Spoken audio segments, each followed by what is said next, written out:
বৌদি কেমন আছো? আমি অনেক ভালো আছি। কৌশিক নমস্কার, শুভ সন্ধ্যা। কেমন আছো জানাবে প্লিজ কৌশিক।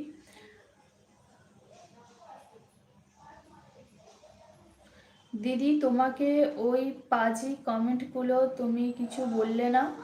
কি বলবো, ছোট লোকদের সঙ্গে মুখ লাগিয়ে কোনো লাভ আছে? আমার দাদা বাবা সবাই তো বলছে, ভাই সবাই তো বলছে, ওরা তো বোনের হয়ে মেয়ের হয়ে ওরা তো প্রতিবাদ করছে। আমি ছোট লোকদের সঙ্গে শুধু শুধু মুখ লাগিয়ে কি করব? ওনারা মানুষ হওয়ার না। সবু দাদা এদের পরিবার থেকে সঠিক শিক্ষাটুকু পায়নি, একদম পায়নি।